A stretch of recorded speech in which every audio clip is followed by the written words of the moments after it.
오늘 여러분들에게 봉독해드린 열왕기상 4장 20절부터 25절까지 말씀을 본문으로 해서 평화가 넘치는 삶을 위하여 라고 하는 제목의 말씀으로 여러분과 같이 은혜를 나누고자 합니다. 오늘 우리가 읽은 이 하나님의 말씀은 솔로몬의 통치 아래에서 실로 태평성대를 누리는 이스라엘 백성들의 삶에 대한 묘사가 담겨 있는 말씀입니다. 우리는 먼저 20절과 21절에서 이스라엘이 다윗의 통치 아래에서 오랫동안 겪었던 전쟁을 마치고 드디어 이스라엘의 화해와 평화의 시대가 도래했음을 발견하게 됩니다. 솔로몬의 유화 정책은 이웃 애굽 나라와 더불어 정략 결혼으로 이어졌고 마침내 애굽을 비롯한 주변 열강들이 이스라엘의 조공을 바치는 그런 상황에 이르게 됩니다. 이스라엘 백성들은 그 어느 때보다도 인구가 팽창하고 있고 그들은 하나님이 주시는 축복으로 성경 말씀의 표현 그대로 빌리면 먹고 마시고 즐기고 있었습니다. 그리고 이어지는 말씀들을 통해서 우리는 솔로몬과 그의 백성들이 누리던 부에 관하여 읽을 수 있는데요, 우선 솔로몬의 1인분 식량이 여기에 소개가 됩니다. 1인분 식량이 이처럼 많은 것은 솔로몬의 궁궐에 찾아오는 손님이 그만큼 많았다는 뜻이겠죠. 솔로몬은 아마도 매일처럼 만반진수를 차려놓고 주변 나라의 사신들을 초대해서 잔치를 벌였던 모양입니다. 그 대가로 이스라엘은 주변 나라들로부터 절대적인 신임을 얻게 되었겠죠. 성경에 나오는 지명들을 놓고 볼 때 솔로몬이 통치하는 이스라엘 나라는 북쪽으로는 단 지방까지, 남쪽으로는 애굽 변경 브엘세바까지, 동쪽으로는 유프라테스 강에 이르기까지 확장되었고 그 주변에 있는 나라들도 사실은 솔로몬의 관할 아래 있었던 것입니다. 그러니까 솔로몬의 통치의 영향력은 오늘날의 터키에서부터 동부 유럽 일부까지, 그리고 메소포타미아 문명의 발상지였던 유프라테스와 티그리스 강 유역까지, 그리고 남쪽으로는 아프리카 중북부까지 광대한 지역에 미치고 있었던 것입니다. 뿐만 아니라 오늘을 사는 우리들에게 가장 부러워 보이는 장면 하나가 여기에 있는데요, 당시의 이스라엘 백성들은 모두가 각각 자기 소유로 되어진 포도나무와 무화과나무 아래에서 안연히 살고 있었다고 말합니다. 빈부의 격차가 없이 모두가 잘 사는 그런 평화의 나라가 구현되고 있었던 것이죠. 어떤 사람은 맨션에 살고 또 어떤 사람은 초가집에 사는 것이 아니라 이스라엘 나라의 모든 백성들이 골고루 자기 이름으로 되어진 그런 자기들의 이 영역 안에서 안연히 골고루 잘 사는 그런 나라가 된 것입니다. 지난 주일 우리는 솔로몬이 오늘날 누릴 수 있었던 이 모든 영화가 사실은 그 아버지 다윗으로부터 물려받은 엄청난 영적 유산의 영향을 받은 것이라는 걸 배웠습니다. 다윗은 맨 땅 위에서 이와 같은 하나님의 축복의 나라를 일구었고 그것을 고스란히 솔로몬에게 물려준 것입니다. 이 광경은 오늘날 예수 그리스도를 통해 우리들 모두에게 하늘나라를 상속받을 수 있는 하늘의 신령한 유업들을 물려받게 해주신 예수 그리스도의 공로와 축복들을 그림으로 보여주는 모형적인 의미가 있는 것이라는 걸 또한 우리는 배웠습니다. 성도 여러분, 오늘 하나님의 자녀가 되신 여러분들을 주님의 사랑으로 축복합니다. 여러분들은 하나님의 나라의 왕자가 되어서, 하나님의 나라의 로열 패밀리가 되어서 우리 하나님의 나라를 상속받을 수 있는 예수 그리스도의 코에어, 공동 상속자가 되어 하늘나라의 신령한 주님의 은혜와 이 땅의 기름진 축복과 오고 오는 세대에서 영원히 우리 주님과 함께 동행할 수 있는 그런 축복을 유산으로 물려받은 하늘 백성들이 되신 것입니다. 이 은혜를 영원히 누릴 수 있는 저와 여러분들이 되기를 예수님 이름으로 축원해 드립니다. 이어서 26절부터 28절까지를 보면 솔로몬의 목장에 관한 보고서가 나오는 것을 봅니다. 말씀을 제가 읽어드릴게요. 솔로몬의 병거의 말 외양간이 4만이요 마병이 12,000명이며 그 지방 관장들은 각각 자기가 맡은 달에 솔로몬 왕과 왕의 상에 참여하는 모든 자를 위하여 먹을 것을 공급하여 부족함이 없게 하였으며 또 그들이 각기 직무를 따라 말과 준마에게 먹일 보리와 꼴을 그 말들이 있는 곳으로 가져왔더라. 이렇게 말하고 있습니다. 솔로몬은 말을 많이 가지고 있었습니다. 당시로서는 말을 많이 갖는다는 것이 전투력과 부를 상징하는 직접적인 의미가 있었습니다.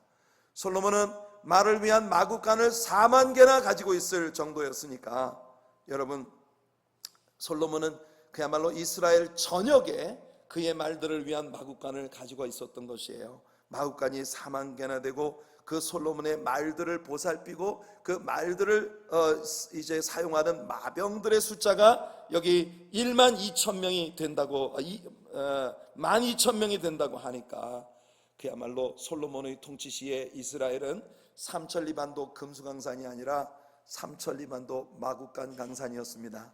모든 이스라엘 여러 지경의 마구간들이 있었는데 지금 여러분들이 그림에서 보시는 이것이 솔로몬의 옛 마구간의 폐허를 발굴해낸 그런 자리를 보여주는 사진이에요. 본래 이 마구간, 이 솔로몬의 목장터가 있었던 에스드라엘론 골짜기는 얼마나 아름다운 곳이었는지 정말 숨이 막힐 것 같은 그런 아름다움을 가진 곳이었다고 합니다. 여러분 사진에서 보는 것처럼 이 대평원이 소위 무깃도라고 불리워지는 그런 지역으로 앞으로 여러분 대환란 때에 아마겟돈 전쟁의 그 무대가 되어질 바로 그런 땅입니다. 이 에스드라엘론 골짜기, 이 영화롭고 아름다운 땅이 모두 솔로몬의 말 목장터였다는 것입니다. 여기 솔로몬의 말 목장들 가운데 보면은 어떤 구유들은 최소한 450마리의 말들이 한꺼번에 꼴을 먹을 수 있는 그런 구유도 있었다고 합니다. 여기 보면 발굴되어진 에스드라엘론 골짜기에 죄송합니다. 제가 사진을 돈 주고 사서 써야 되는데 워럴 마크가 있는 사진을 그냥 올려서 죄송합니다. 이 보면은 그 에스드라엘론 골짜기에 있었던 이 솔로몬의 말 구유 가운데 가장 큰 450마리의 말이 한꺼번에 먹이를 먹을 수 있는 구유의 터입니다. 나선형으로 되어진 계단을 따라 아래로 이렇게 내려가서 많은 말들이 그곳에, 그러니까 이 사진 굉장히 작아 보이지만 엄청난 규모의 말 목장터의 한 부분입니다. 어떤 의미에서는 솔로몬이 누리고 있었던, 그리고 솔로몬의 통치 시에 이스라엘이 누렸던 이 부흥과 평화와 축복이 우리 예수님께서 이 땅에 오셔서 통치하실 왕국의 그림자였다고 그렇게 많은 이들에게 해석되고 있기도 합니다. 저는 우리 예수님께서 다스리시는 나라에는 더 이상 전쟁도 없고 미움도 없고 부의 불균형도 없고 혹은 질병도 없는 그런 나라가 될 것이라고 믿습니다. 솔로몬의 통치가 아무리 넓은 지역에 그 영향을 미쳤다 하더라도 우리 예수님은 이 우주를 통괄하실 왕의 왕, 주의 주이십니다. 솔로몬의 다스림이 아무리 지혜롭고 공평했다 하더라도 우리 주님의 다스림에는 견줄 수 없을 것입니다. 성경은 예수 그리스도를 솔로몬보다 더 큰이라고 그렇게 선포합니다. 예수님께서 직접 말씀하셨죠. 심판의 날에 저 남방 여왕이 일어나 너희를 심판할 것이다. 왜? 그 남방 여왕은 솔로몬의 지혜를 듣기 위해 그 먼 곳으로부터 솔로몬에게 왔는데 여기 솔로몬보다 더 큰 왕이 있는데 너희들은 내 말을 듣기 위해 내게로 오지 않는도다. 이것이 예수님의 말씀이었던 것입니다. 성도 여러분, 솔로몬의 통치 시에 이스라엘은 예수님이 통치하실 왕국의 그림자로 우리에게 비추어지고 있는 것이 사실이지만 이것과는 견줄 수 없는 불완전하기 그지없는 그런 것입니다. 성도 여러분, 솔로몬의 이 평화와 아름다운 축복들은 다 어디에서 온 것일까요? 사실 솔로몬의 이 평화는 많은 부분이 그 아버지 다윗에게로부터 유산으로 물려받은 것들입니다. 우리가 지난 주일에 나누었던 것처럼 다윗은 솔로몬에게 참으로 훌륭한 유산들을 물려주었죠. 사울왕으로부터 물려받은 통치권과 메시아의 혈통, 그리고 다윗의 후손들에게 주시겠다는 하나님의 언약들, 이것보다 축복된 것이 어디 있겠습니까?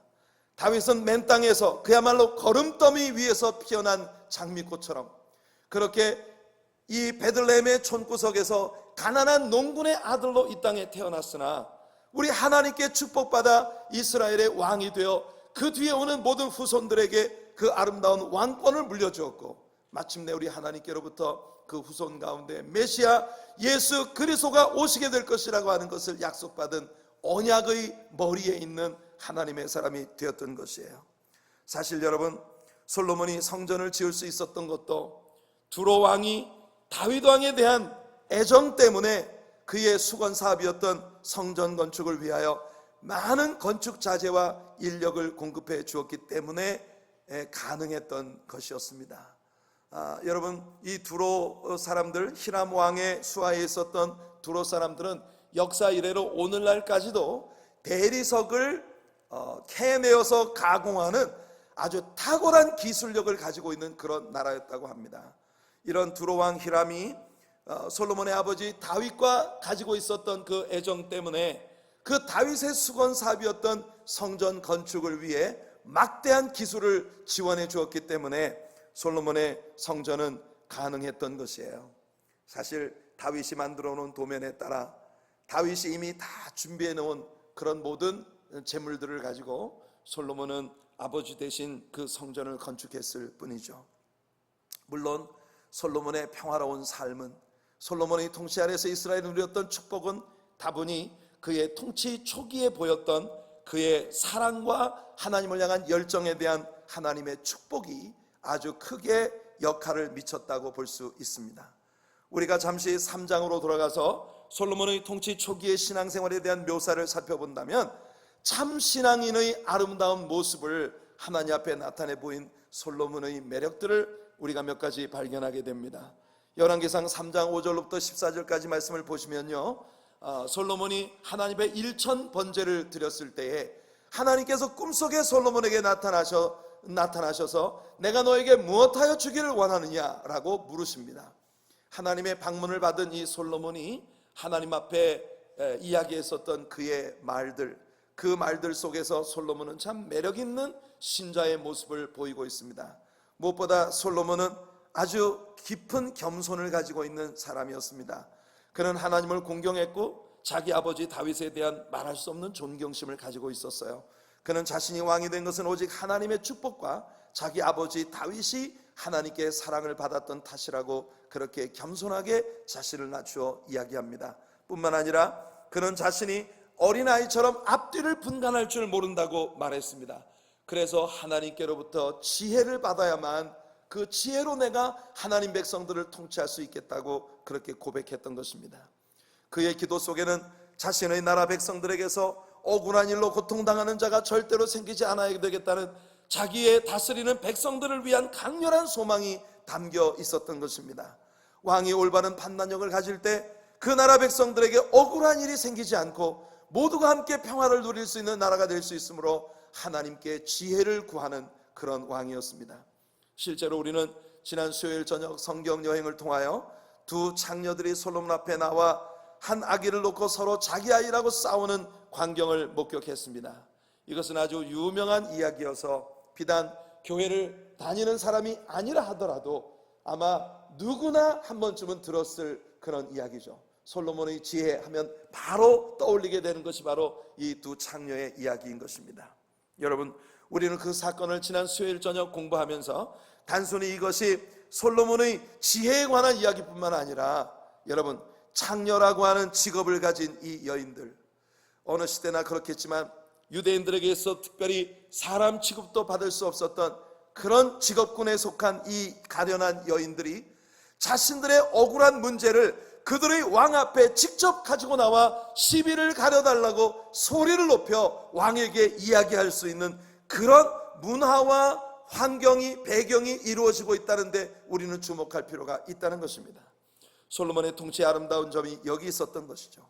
그의 통치 초기에는 오직 자신의 측근들만 아니라 모든 서민들이, 심지어는 창녀의 직업을 가지고 있었던 그런 여인들이라 할지라도 자신의 문제를 왕 앞으로 직접 가져올 수 있는 그런 분위기가 조성이 되어 있었다는 것입니다. 이것이 바로 예수 그리스도의 아름다운 그림입니다. 성도 여러분, 우리 예수님께는 우리의 모든 직업 고하를 물어나고 부귀 영화의 있고 없음을 물어나고 남녀노이를 불문하고 지식의 유무를 불문하고 모든 사람들이 공정하고 평등하게 그렇게 우리 주님의 사랑 앞에 나아갈 수 있고 우리들의 사소한 문제에서부터 모든 억울하고 힘겹고 어려운 문제들을 우리의 왕 되신 예수 그리스도 앞에 다 내려놓고 우리 주님의 수리하심을 받을 수 있는 그런 것이 주님의 통치라는 걸 믿으시기를 축복합니다. 우린 예수 그리스도의 그와 같은 은혜 아래 있는 사람들이에요. 그렇기 때문에 예수님은 지금도 우리를 향해 팔을 벌리고 말씀하고 계신 것입니다. 수고하고 무거운 짐진 자들아 다 내게로 오라. 내가 너희를 쉬게 하리라. 예수님의 사랑은 예수님에게 어떤 이 세상의 인간적인 유익을 줄 수 있는 그런 사람들을 초청하는 것이 아니라 수고하고 무거운 짐에 허덕거리며 날마다 눈물 짓고 날마다 가슴 아파하고 찢겨진 상처로 힘겨워하는 그런 모든 사람들을 향하여 주님은 팔을 벌리고 내게로 오라고 초청하고 계신 것이에요.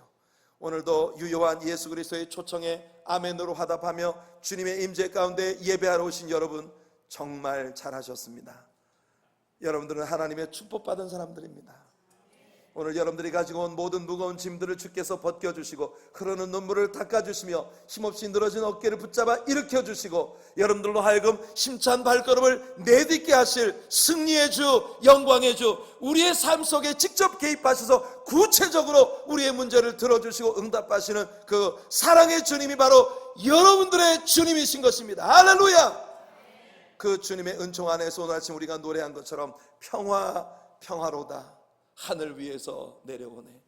그 사랑의 물결이 영원토록 나의 영혼에 넘치게 하실 그 주님의 은혜와 찬양 앞에 우리는 영광을 돌리고 있는 것입니다. 성도 여러분, 이제까지 솔로몬이 받은 축복과 그의 통치 영향 아래에서 아름다운 복을 누리던 이스라엘 백성들의 평화에 관한 이야기를 나누었습니다. 그런데 말입니다, 저는 오늘 여러분들에게 이 솔로몬의 왕국 백성이 누렸던 평화에 대한 이 축복에 대한 이 모든 묘사들 가운데에서 뭔가 석연치 않은 점들이 발견되지 않는지 여러분들이 한번 고민을 해보시도록 요청하고 싶습니다. 과연 이 평화는 영원히 지속될 수 있는 평화일까요? 과연 이 평화는 얼마나 오래 갈 수 있는 것일까요? 글쎄요, 제가 보기엔 오늘 우리가 읽은 이 본문 가운데에서 이 솔로몬과 그의 통치 아래에서 이스라엘이 누리던 태평성대와 이 평화와 아름다운 축복들은 그리 오래 갈 것 같지 않아 보입니다. 이 평화가 아마도 곧 깨어질 수밖에 없는 평화일 수밖에 없다는 예감이 구석구석 잠재해 있는 모습을 우리는 봅니다. 이것은 주님이 약속하신 참된 진정한 완전한 평화는 아니었습니다. 무엇보다도 우리는 오늘 본문을 보면서 가장 서운하게 느껴지는 것이 한 가지 있어요. 오늘 본문에 보면 이스라엘 백성들이 하나님이 주신 축복과 평화를 얼마나 늘어지게 누리고 있는지 거듭 묘사되고 있는 것을 봅니다. 여러분, 이 축복은 모두 하나님께로부터 왔습니다. 그 아버지 다윗의 하나님께 대한 사랑 때문에, 그리고 하나님께서 다윗에게 주셨던 소위 데이비드 커버넌트, 다윗의 언약이라고 일컬어지던 사무엘하 7장에 나오는 그 견고한 언약으로 인하여, 그리고 솔로몬의 통치 초기에 보였던 그의 젊은 날의 겸손과 주님을 향한 사랑과 백성들을 위한 사랑과 열정, 이것에 대한 하나님의 축복으로 오직 위로부터 내려온 평화와 축복이었던 것입니다. 그런데 말입니다, 이들은 그들을 하나님께로부터 그들에게로 내려온 이 아름다운 복과 평화에 대하여 오직 먹고 마시고 즐겼다. 이것이 그들이 누린 모든 삶에 대한 계속되는 보고일 뿐입니다. 뭔가가 빠져있는 것 같지 않습니까, 여러분? 그들에게 주어진 이 모든 평화와 축복이 다 위로부터 하나님께로부터 온 것이라면 그들이 이것을 누리며 좋습니다, 먹고 마시고 즐기라고 하나님 주신 거니까 먹고 마시고 즐기는 데는 문제가 없었단 말이에요. 근데 중요한 건 그렇게 먹고 마시고 즐기다가 적어도 그들의 마음 안에 이 모든 축복들이 하나님께로부터 왔으니 더욱 하나님을 사랑하고 하나님께 감사하고 하나님께 예배하고 하나님과 더 민감하게 깨어있는 사귐을 나누며 주님 앞에 살아있고 깨어있는 하나님의 사랑을 받는 백성으로서의 삶으로 나아가야 될 것이 아닌가 하는 절박한 일종의 강박관념 같은 것이 그들에게 적어도 일어났어야 하지 않겠느냐는 것입니다. 이제 곧 우리가 배우게 되겠습니다만 사마리아 도성 밖에 문둥이 4사람이 있었습니다. 사마리아 도성 안에 기근이 들어 여러분 엄청난 인플레이션 현상으로 여러분 돈을 가지고 있어도 감히 먹을 것을 살 엄두조차 낼 수 없었던 그 환경 가운데에서 여러분 사람들은 성문을 굳게 닫아 걸고 우리 먹을 것도 없는데 문둥이 줄 게 어디 있어? 그 여러분 지금 아람 군대가 쳐들어와서 말입니다. 풍전등화의 위기에 놓여있는 성문 밖에 보호받지 못하는 불쌍한 이 문둥병자들을 성문 밖에 내치고 있었던 이런 상황에서 이래도 죽고 저래도 죽을 판인데 차라리 죽으면 죽으리라. 혹시 하나님이 우리에게 기적을 베푸실지 누가 알겠냐? 그래서 그들은 시리아 군대를 향해 간 것입니다. 놀랍게도 하나님께서 시리아 군대, 아람 군대의 귓전에 엄청난 연합 군대의 말 달리는 소리, 여러분 정말 많은 군사들의 괴성이 들려오게 하시고 그로 말미암아 여러분이 시리아 군대는 엄청난 군수물자들을 그들의 장막에 남겨둔 채 꽁지가 빠지게 도망을 쳐버린 거예요. 문둥이 4사람이 가서 보니 이게 웬 떡입니까? 군인들은 없고 그들이 여러분 산더미처럼 쌓아놓은 군수물자들이 여러분 먹을 것들이 가득하고 옷들이 가득합니다. 그래서 이 문둥이 4사람은 닥치는 대로 주워 먹고 줄임배를 채우고 그리고 여러분 이것저것 갖다가 막 돌 밑에 감추고 막 이렇게 저렇게 하다가 갑자기 문둥이 4사람 마음속에 탁 떠오른 생각이 뭐였느냐 하면 우리가 이렇게 우리 배만 불리고 우리만 즐기면 하나님의 벌이 우리 머리에 떨어질 것이다. 적어도 말입니다. 사람들에게 성문 밖에 내쳐져서 안전이라고는 전혀 도모되지 못한 이 가련한 문둥병자들도 그렇게 먹고 마시고 하다가 어느 순간에는 하나님께로부터 주어진 이 아름다운 축복에 대하여 우리가 감사치도 아니하고 이 선한 소식이 있는 이날 우리가 이 복음을 저 성읍 사람들에게 전하지 않으면 하나님의 화가 우리에게 미칠 것이라는 강박관념이 일어나게 되었다는 것이에요. 그 성읍 안에 있는 사람들이 누굽니까? 자기들은 문둥병자라고 멸시하던 자들이고 죽든지 말든지 우리는 상관할 바 없다. 성문 밖에 내치고 문을 빗장을 걸었던 사람들이에요. 그들의 원수와 같은 사람들이었음에도 불구하고 그들은 오늘날 이 아름다운 소식이 있는 날, 이 복음이 있는 날, 이 복음을 증거하지 않고 우리만 누리면, 우리만 먹고 마시고 즐기면 하나님의 벌이 우리에게 떨어질 것이라는 강박관념을 가졌다는 겁니다. 적어도 이스라엘 사람들에게 이런 일이 있어야 하지 않겠습니까? 그러나 오늘 우리는 성경에 눈을 씻고 찾아봐도 이 사람들이 하나님께로부터 온 모든 축복에 대하여 오직 먹고 마시고 즐겼다는 계속되는 보고가 있을 뿐입니다. 하나님께 즐거이 감사하고 하나님 앞에 예배했다, 하나님 앞에 감사를 바쳤다, 이와 같은 일들이 하나님 앞에 희생의 제사를 올려드렸다, 이런 일들이 여기에 전혀 묘사되어 있지 않습니다. 이게 다 누구 축복인데요? 이게 다 누가 허락하신 늘어진 평화인데요? 모두 하나님께로부터 온 것 아닙니까? 저는 여기에서부터 불안한 마음을 감출 수가 없습니다. 뿐만 아니라 솔로몬은 하나님이 주신 아름다운 지혜를 엉뚱한 데 쓰기 시작합니다. 우리는 이미 하나님께서 이스라엘 백성들에게 주셨던 왕의 규례에 대해 여러 차례 공부를 한 바 있습니다. 신명기 17장에서 하나님은 너희가 가나안 땅에 들어가면 이방 나라처럼 왕을 달라고 내게 구할 것인데 그때 이스라엘의 왕이 될 자는 이와 같은 자격을 갖춰야 한다고 그렇게 말씀하십니다. 무엇보다도 먼저 이스라엘의 왕이 될 자는 이스라엘 백성 중에서 나와야 한다는 것이고 그 다음에 왕이 절대로 해서는 안 되는 3가지를 말씀하십니다. 그 첫 번째가 뭐냐면 말을 많이 두지 말라는 것이었습니다. 여기에는 2가지 명백한 이유가 있었다는 걸 우리는 배웠죠. 말을 많이 갖는다는 건, 왕이 말을 많이 갖는다는 건 전쟁을 좋아하는 호전적인 성품을 가진다는 것입니다.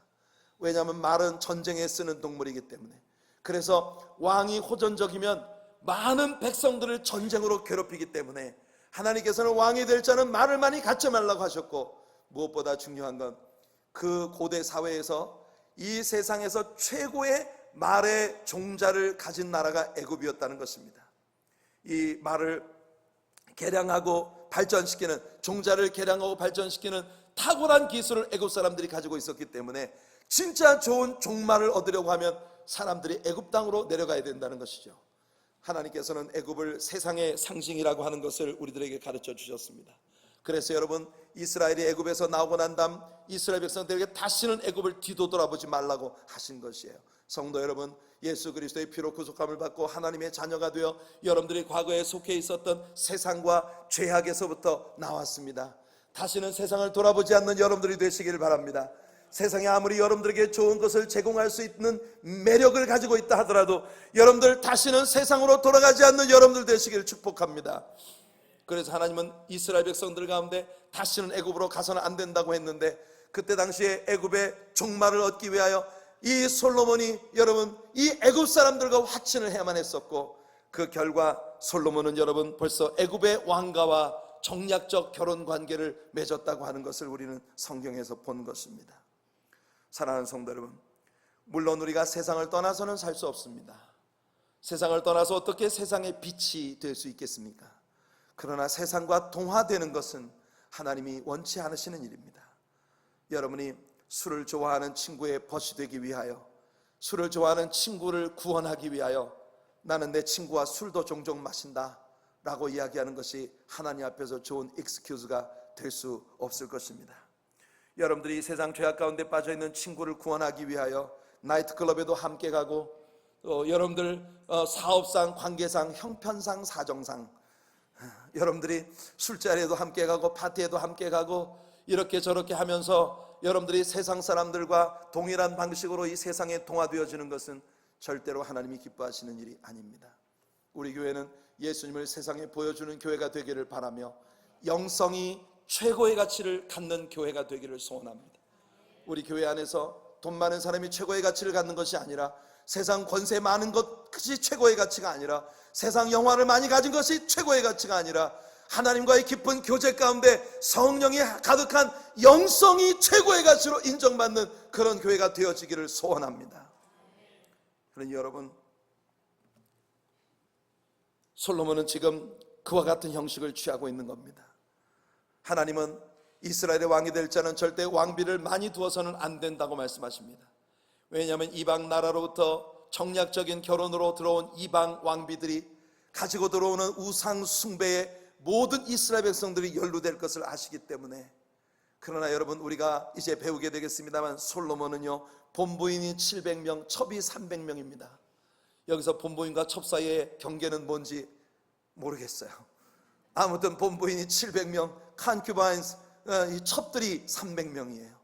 1000명의 부인을 가졌는데 하나님께 성전을 지어드릴 때까지는 좋았는데, 성전 공사가 끝나고 나자 1000명의 부인들한테 저마다 궁궐을 하나씩 지어줬어요. 그러니 솔로몬은 일평생 집 짓다가 판났습니다.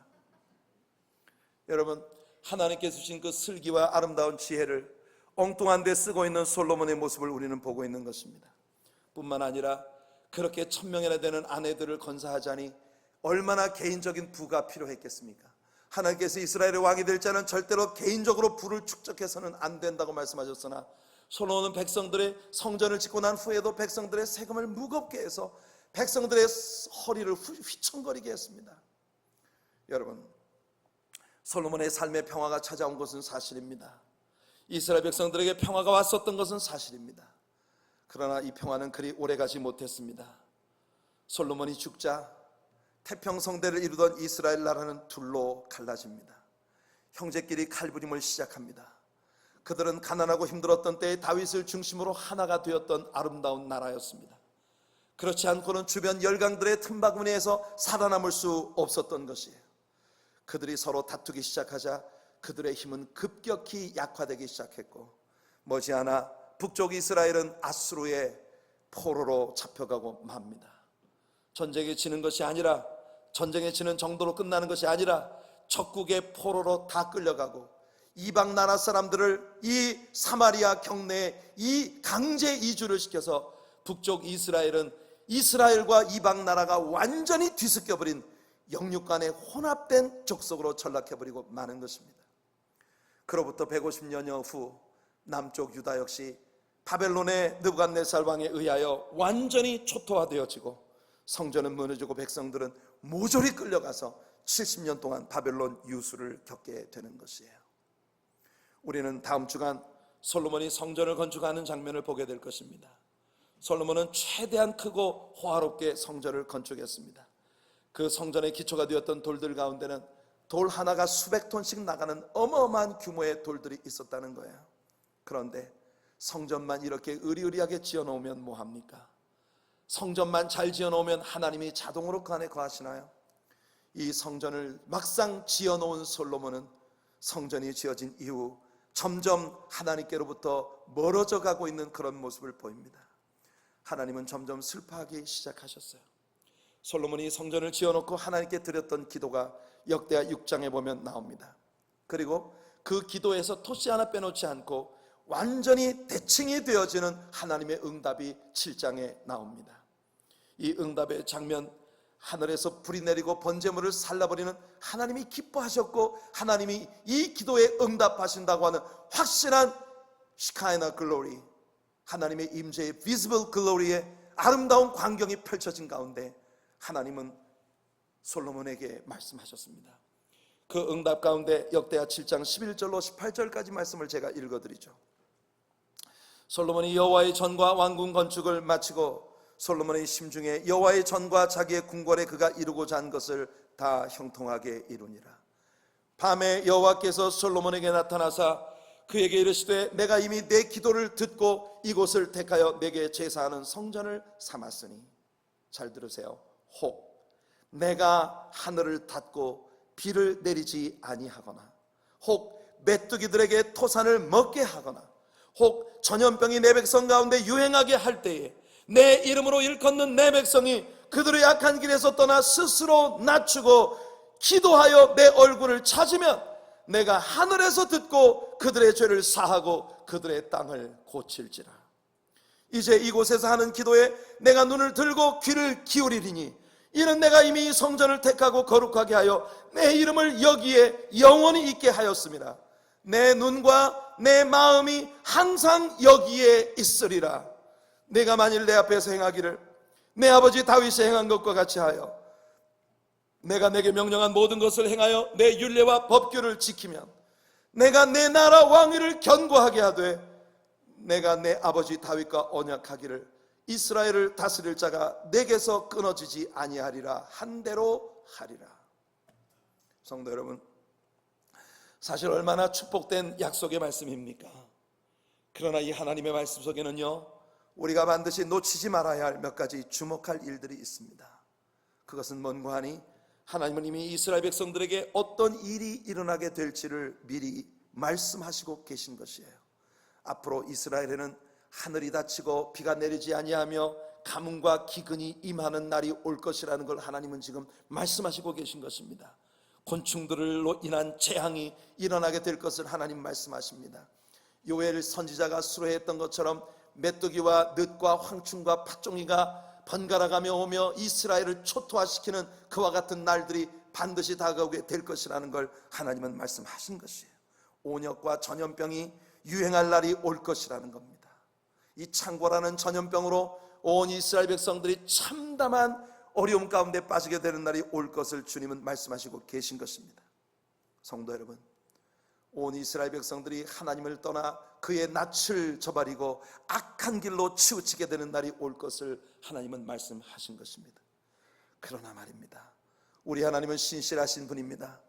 은혜 베푸시는 중에도 여러분 인애를 잊지 아니하시는 하나님, 한 번 치셨으나 도로 싸매시고 하나님의 진노 중에도 은혜 베풀기를 잊지 않으시는 그런 사랑의 주님이시기 때문에 오늘 우리 문장로님의 기도 가운데에서 말씀했던 것처럼 다윗이 하나님 앞에 교만하여 죄에 빠졌으나 하나님의 손에 떨어지는 쪽을 선택했다고 했던 바로 우리가 배웠던 그 말씀처럼 말입니다. 만일 하나님의 진노 중에라도 진심을 다해서 누군가 이 성전에 돌아와 여기서 나에게 기도하고 내 얼굴을 구하면 내가 그들의 기도를 듣고 그들의 죄를 사하며 이 땅을 고쳐줄 것이라고 하나님은 약속하신 것입니다. 훗날 우리가 다니엘 같은 선지자들이 하루에 3차례씩 예루살렘을 향하여 창문을 열어놓고 예루살렘의 회복을 향하여 주의 낯을 주의 백성에게 비추어 주시옵소서, 주 자신의 영광을 위하여 그리하옵소서. 예레미야 선지자의 말씀을 공부해 보니 70년 만에 하나님께서 우리에게 해방을 주신다 했는데 이미 70년이 다 차가고 있는 이 시점, 하나님 언제 하나님 언약이 이루어지겠나이까? 세일회를 금식하며 주님께 나아가던 다니엘 같은 기도를 들으시고 우리 하나님께서 고레스 같은 이방 왕의 마음을 감동시켜서 여러분 고레스 왕으로 하여금 포고령을 내려 이스라엘 백성들이 다시 예루살렘에 돌아와 성전을 재건하고 예루살렘을 재건하고 하나님께 영광을 돌릴 수 있는 회복의 은총을 베풀어 주셨던 것입니다. 할렐루야.